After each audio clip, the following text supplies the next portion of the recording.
¿Qué tal estáis, chavales? Estamos en un nuevo vídeo y sí, como estáis viendo, hoy os traigo el SBC de Cambi, hombre del mes de octubre de la liga. Esto no había pasado nunca habíamos tenido el SBC de hombre de la liga.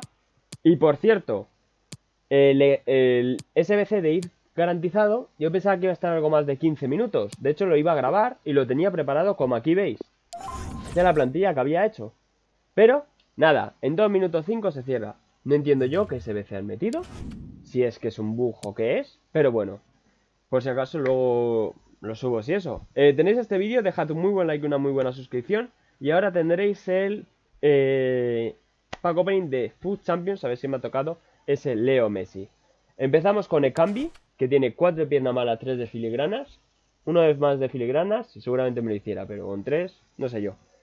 86 de ritmo, 86 de tiro, 86 de regate, 75 de físico y 76 de pase. Alto normal, muy buenos atributos, la verdad. Y creo que está bastante bien, 93 de precisión de cabeza. ¿Cuánto mide? 1,85. Bueno, no está mal. ¿De salto cuánto tiene?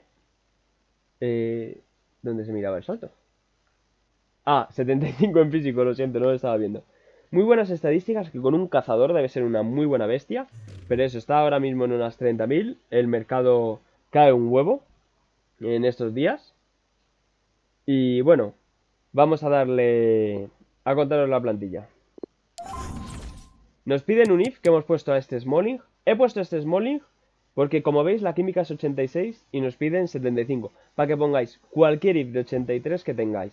Y si tenéis uno de 82, pues metéis en el lugar de Thomas un mediocentro de 83, que ahora mismo no caigo, quien pueda ver. O un banda o un central, no sé. Cualquier jugador de 83 que tengáis intransferibles, que seguro que tenéis un puñado. Sale por 26.000 monedas, pero va a subir a 30.000 e incluso 35.000. Así que por eso tened cuidado.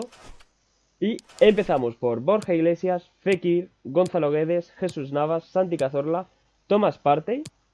Cazorla que le han quitado una de filigranas, pero bueno. Tomás Partey, Nacho Fernández, perdón, Savic, Felipe, Smalling, que es el lead que hemos puesto, y Zilesen. Así que nada, esto sería todo. Dejad un muy buen like, chavales, una muy buena suscripción y nos vemos en el próximo vídeo. Adiós.